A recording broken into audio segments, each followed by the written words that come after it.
हिमाचल प्रदेश में प्रधानमंत्री मोदी का दौरा, मंडी से प्रदेश वासियों को दी 11,000 करोड़ रुपए की सौगात। प्रधानमंत्री मोदी ने 7,000 करोड़ की रेणुका बांध परियोजना, 210 मेगावाट से अधिक की लोहरी स्टेज 1 पन बिजली परियोजना की रखी आधारशिला। कई बड़ी सौगातों को देने के बाद प्रधानमंत्री मोदी ने हिमाचल वासियों को किया संबोधित। बोले 3 जनवरी से 15 से 18 साल के बच्चों का टीकाकरण होगा शुरू। उम्मीद करता हूं हिमाचल इसमें भी करेगा बेहतर काम। पीएम मोदी ने कहा, गिरी नदी पर बन रही रेणुका बांध परियोजना का प्रदेश को होगा बहुत लाभ। ईज ऑफ लिविंग सरकार की सर्वोच्च प्राथमिकता। प्रधानमंत्री ने पर्यटकों से हिमाचल को प्लास्टिक से प्रदूषित न करने का किया आग्रह। साथ ही कहा, कहीं और नहीं मिलेगा हिमाचल जैसा टूरिज्म का फन। पीएम मोदी ने की हिमाचल के किसानों की तारीफ। बोले 1.5 लाख से ज्यादा किसानों ने की केमिकल मुक्त प्राकृतिक खेती। संबोधन के दौरान प्रधानमंत्री ने हिमाचल को बताया भारत का फार्मेसी हब। कहा, कोरोना काल में हिमाचल ने दूसरे देशों की भी की मदद। प्रधानमंत्री नरेंद्र मोदी ने मंच पर पहाड़ी भाषा में कहा, देवभूमि में आशीर्वाद लेने का मौका मिला, सभी देवी देवताओं को मेरा नमन। मंडी में सुरक्षा के चाक चौबंद, 11 सेक्टरों में बांटा गया शहर। 1,500 पुलिस जवान, 200 होमगार्ड तो स्टेट सीआईडी के 200 जवान ने रखी पैनी नजर।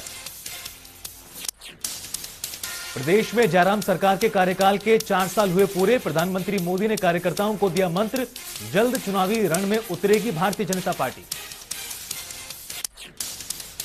हिमाचली संस्कृति के रंग में सजी दिखाई दी छोटी काशी। मंडी, चंबा, शिमला, कुल्लू, लाहौल स्पीति की संस्कृति की दिखी झलक।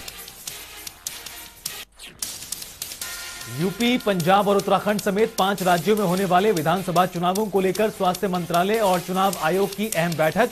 कोरोना की स्थिति को लेकर की गई चर्चा।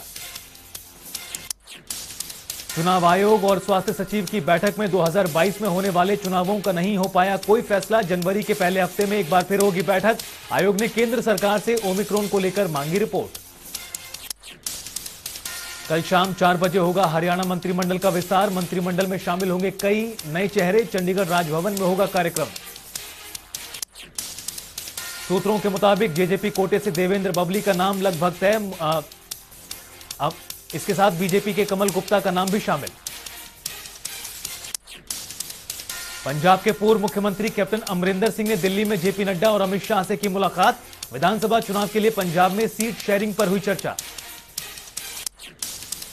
पंजाब विधानसभा चुनाव को लेकर बीजेपी का गठबंधन final. BJP captain Amarinder Singh और सुखदेव सिंह ढींढसा की पार्टी साथ मिलकर लड़ेगी चुनाव। दिल्ली में अमित शाह के घर पर हुई बैठक में कैप्टन ने की गठबंधन की घोषणा। बोले सीटों के बंटवारे को लेकर तीनों पार्टियां बनाएंगी एक संयुक्त मैनिफेस्टो। चंडीगढ़ नगर निगम चुनाव के नतीजे घोषित। 14 सीटें जीत, सिंगल लार्जेस्ट पार्टी बनी आम आदमी पार्टी। 12 वार्ड पर भारतीय जनता पार्टी उम्मीदवारों ने जीत की दर्ज। वहीं कांग्रेस ने 8, अकाली दल की जीती केवल 1 सीट। चंडीगढ़ नगर निगम चुनाव में भारतीय जनता पार्टी को बड़ा झटका। पार्टी के मेयर को मिली हार। वार्ड नंबर 17 से उम्मीदवार थे रविकांत शर्मा। आम आदमी पार्टी के उम्मीदवार ने हराया उमा हराया 828 वोटों से दी शिकस्त। कानपुर का टैक्स चोरी इत्र कारोबारी पीयूष जैन गिरफ्तार। जीएसटी और आयकर विभाग ने कार्रवाई को दिया अंजाम। पीयूष जैन को सीजीएसटी एक्ट की धारा 69 के तहत किया गया गिरफ्तार। आरोपी की कानपुर कोर्ट में पेशी। जीएसटी और आयकर विभाग ने कार्रवाई करते हुए कारोबारी के घर से बरामद की थी 257 करोड़ की नकदी। नोट गिनने के लिए मंगवाई गई थी कई मशीनें। चेकिंग के दौरान टीम ने फर्जी कंपनियों के नाम से ट्रक में ले जा रहे सामान को किया था जब्त। जांच करने के बाद खुली थी इत्र कारोबारी की पोल। भारत में तेजी से पैर पसार रहा कोरोना का नया वेरिएंट ओमिक्रॉन। देश में संक्रमित मरीजों का आंकड़ा 550 के पार। 200 से ज्यादा मरीज ठीक होकर घर लौटे। देश के 19 राज्यों में फैला ओमिक्रॉन। सबसे ज्यादा महाराष्ट्र, दिल्ली, तेलंगाना, तमिलनाडु से सामने आ रहे मामले। भय के साए में जी रहे लोग। महाराष्ट्र में भी डरा रहा ओमिक्रॉन, संक्रमितों की संख्या 140 के पार, सरकार और स्वास्थ्य विभाग अलर्ट। दिल्ली में ओमिक्रॉन के 331 से ज्यादा केस, तेलंगाना में 44, तो वहीं कर्नाटक में 38 और राजस्थान में मिले 25 केस। राजधानी दिल्ली में आज से लगा नाइट कर्फ्यू, रात 11 बजे से सुबह 5 बजे तक रहेगा कर्फ्यू। तेजी से बढ़ रहे कोरोना के नए वेरिएंट को देखते हुए फैसला। हरियाणा में भी ओमिक्रॉन ने पकड़ी रफ्तार, पंचकुला से एक और केस आया सामने, कुल मामलों की संख्या 8।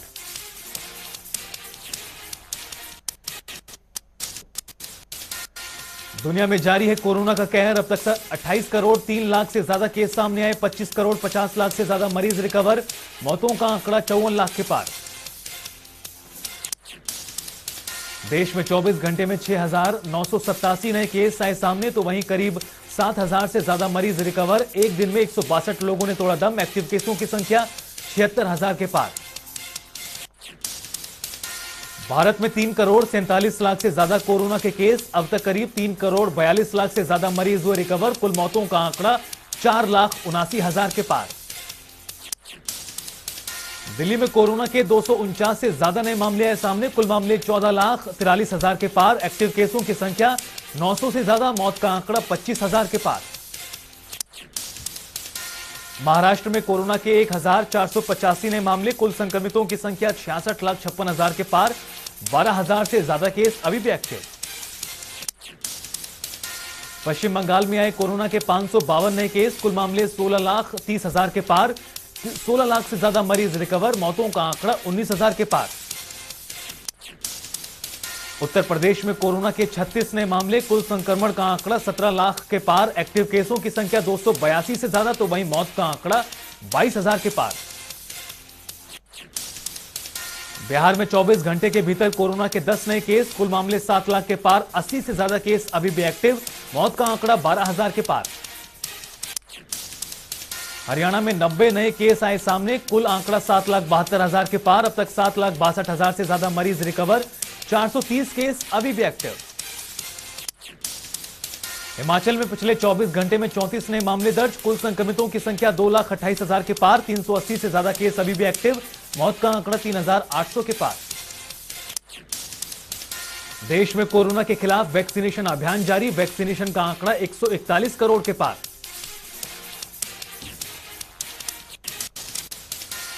मुसीबत में संत कालीचरण महाराज, रायपुर में आयोजित धर्म संसद में दिया विवादित बयान, राष्ट्रपिता महात्मा गांधी को कहे अपशब्द, एफआईआर दर्ज। कालीचरण महाराज का वीडियो वायरल होने के बाद गरमाई राजनीति, कांग्रेस प्रदेश अध्यक्ष मोहन मरकान ने सिविल लाइन थाने में दर्ज कराई शिकायत। एनसीपी नेता नवाब मलिक ने भी कालीचरण पर ट्वीट कर कसा तंज, लिखा सत्य अहिंसा को झूठे और हिंसक कभी हरा नहीं सकते। नवाब मलिक ने एक वीडियो शेयर करते हुए लिखा, बापू हम शर्मिंदा हैं, तेरे कातिल अभी जिंदा हैं। ओमिक्रॉन के बीच चुनावी रैलियों पर भड़के भारतीय जनता पार्टी नेता वरुण गांधी, तमाम चुनावी पार्टियों पर कसा तंज, बोले समझ से परे है रात में कर्फ्यू और दिन में लाखों की रैली। बीजेपी नेता वरुण गांधी ने ट्वीट कर लिखा, उत्तर प्रदेश की सीमित स्वास्थ्य व्यवस्थाओं के मद्देनजर हमें तय करने पड़ेंगी प्राथमिकताएं, भयावह ओमिक्रॉन के प्रसार को रोकना है या चुनावी शक्ति का प्रदर्शन। राजधानी दिल्ली में दमघोटू हवा का कहर बरकरार, नवंबर के बाद दिसंबर में भी कई रिकॉर्ड तोड़ रहा प्रदूषण, 6 दिन से लगातार गंभीर श्रेणी में बना है AQI। सीपीसीबी के अनुसार दिल्ली में 459 AQI किया गया दर्ज, मौसम विभाग ने 29 दिसंबर तक प्रदूषण से राहत मिलने की जताई संभावना। भारत में कहीं ओस की बूंदें बनी बर्फ, तो कहीं माइनस में पहुंचा पारा, शीतलहर की चपेट में समूचा उत्तर भारत। पहाड़ों से लेकर मैदानों तक हाड़ कपा देने वाली ठंड, राजधानी में 4 डिग्री तक लुढ़का पारा, हरियाणा में शीतलहर का कहर। शीतलहर की चपेट में दिल्ली एनसीआर के शहर, पहाड़ों पर माइनस में पहुंचा पारा, मौसम विभाग ने बारिश का जताया अनुमान। भीषण ठंड से बचने के लिए लोग अलाव का ले रहे सहारा, कई जगह प्रशासन रेन बसेरा जैसी सुविधाएं करा रहा उपलब्ध।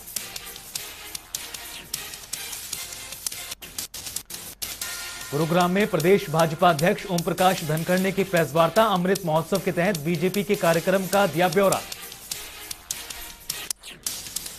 ओम प्रकाश धनखड़ ने कहा, काला पानी जाएंगे प्रदेश भाजपा के 125 पदाधिकारी, 30 दिसंबर को देशभक्ति के गीत गाएंगे पदाधिकारी। वाइपर टापू और सेल्यूलर जेल भी जाएंगे बीजेपी पदाधिकारी, 23 जनवरी को हर गांव में मनाएंगे सुभाष चंद्र बोस की जयंती। ओम प्रकाश धनखड़ ने 23 मार्च को जलियांवाला बाग जाकर बलिदान दिवस को शहीदी दिवस के तौर पर मनाने का भी किया ऐलान। फरीदाबाद में डिस्कवरी पार्क सोसाइटी के दौरे पर तिगांव विधायक राजेश नागर, विधायक ने पार्क में सुनी लोगों की समस्याएं, मौके पर ही कई समस्याओं का किया निवारण। डिस्कवरी पार्क सोसाइटी में मौजूद लोगों ने फूल मालाओं के साथ किया विधायक राजेश नागर का स्वागत, पगड़ी पहनाकर किया सम्मानित। विधायक राजेश नागर ने बिजली, पानी और सीवरेज से जुड़ी समस्याओं का किया समाधान, विधायक ने अधिकारियों को दिए स्वच्छता के निर्देश। फरीदाबाद स्थित डिस्कवरी पार्क सोसाइटी आए विधायक राजेश नागर ने कहा, साफ सफाई और समस्याओं के निजात से मिले नए साल का तोहफा, समस्याओं को हल करने के लिए लोगों ने धन्यवाद किया। यमुनानगर में गांव लापरा के सरपंच ने पेश की मिसाल, पुलिस की मदद से नशा मुक्त किया गांव, 20 सदस्यों की कमेटी ने की नशाखोरों पर कार्रवाई। यमुनानगर में गांव में सरपंच ने नशा करने वालों की पहचान कर लाखों रुपए किए खर्च, पहचान के आधार पर पुलिस ने नशाखोरों को किया गिरफ्तार। लापरा गांव को नशा मुक्त बनाने पर सरपंच ने कहा, नशे के खिलाफ सब मिलकर काम करेंगे तो समाज को किया जा सकता है नशा मुक्त। रादौर में दिखा सरकारी सख्ती का असर, टीकाकरण केंद्रों पर बड़ी वैक्सीन लगवाने वालों की भीड़, कोरोना का टीका लगवाने के लिए मची होड़। रादौर में टीकाकरण केंद्रों पर जुटी भीड़ को लेकर एसएमओ डॉक्टर विजय परमार ने कहा, 1 जनवरी से लागू होने वाली सख्ती गाइडलाइन के बाद वैक्सीन लगवाने पहुंच रहे हैं लोग। टीकाकरण को लेकर लोगों से अपील करते हुए डॉक्टर परमार ने कहा, जल्द वैक्सीन लगवाने के लिए खुद आगे आए लोग, जल्दी छोटे बच्चों के लिए वैक्सीनेशन का काम हो जाएगा शुरू। बाड़ना में पानी की निकासी न होने पर ग्रामीण परेशान, इलाके में कई दिनों से जमा है गंदा पानी, लोगों में बीमारी फैलने का खतरा। पीड़ितों की शिकायत के बावजूद बेसुध पड़ा प्रशासन, शिकायत करने के बाद भी नहीं हुआ गंदे पानी की समस्या का समाधान। यमुनानगर में तीसरे दिन भी जारी गेस्ट टीचर्स का धरना, चंडीगढ़ में अधिकारियों से मिलेगा गेस्ट टीचर्स का डेलीगेशन। यमुनानगर में सर्व कर्मचारी संघ ने दिया गेस्ट टीचर्स के धरने का समर्थन, चंडीगढ़ में होने वाली 2 दौर की वार्ताओं में समस्या के समाधान की उम्मीद। फतेहाबाद में कोरोना की तीसरी लहर को लेकर स्वास्थ्य विभाग अलर्ट, सामुदायिक स्वास्थ्य केंद्र में खुली आरटीपीसीआर लैब, 8 से 9 घंटों में रिपोर्ट आने का दावा। आरटीपीसीआर लैब संचालन के लिए 7 कर्मचारियों को किया गया ट्रेंड, सीएमओ डॉक्टर बोले, औसतन 800 से 900 सैंपलों की होती थी जांच, वर्कलोड बढ़ने के बाद जांच रिपोर्ट में होती थी देरी। करनाल में बीडीपीओ कार्यालय में रोजगार मेले का आयोजन, मेले में बतौर मुख्य अतिथि विधायक रामकुमार कश्यप रहे मौजूद, युवाओं को आत्मनिर्भर बनाने के उद्देश्य से आयोजित हुआ मेला। रोजगार मेले में राष्ट्रीय और अंतर्राष्ट्रीय कंपनियों ने की शिरकत, 1200 युवाओं ने कराया रजिस्ट्रेशन, 900 युवाओं ने दिया साक्षात्कार। मेले में विधायक रामकुमार कश्यप ने कहा, मनोहर सरकार ने हर वर्ग के हित में चलाई अनेकों योजनाएं, बेरोजगारी को देश की बड़ी समस्या बताते हुए कहा, इस तरह के रोजगार मेलों से बेरोजगारों की कमी होगी पूरी। तो शाम से दर्दनाक हादसा आया सामने, पेड़ से टकराई अनियंत्रित गाड़ी, घटना में पूरी तरह क्षतिग्रस्त हुई कार, मौके पर 3 लोगों ने तोड़ा दम, 1 व्यक्ति घायल। तो शाम में घटनास्थल पर पहुंची पुलिस ने घायल को अस्पताल में कराया भर्ती, तीनों शवों को पोस्टमार्टम के लिए भेज शुरू की आगामी कार्रवाई। अंबाला में चंडीगढ़ दिल्ली हाईवे के पास हुआ बड़ा सड़क हादसा, आपस में भिड़ी 3 टूरिस्ट बसें, हादसे में 5 लोगों की मौत, 10 लोग घायल। अंबाला में कटरा जा रही थी तीनों बसें, सूचना मिलती मौके पर पहुंची प्रशासन की टीम, विधायक असीम गोयल ने अस्पताल पहुंचकर ली घायलों से जानकारी।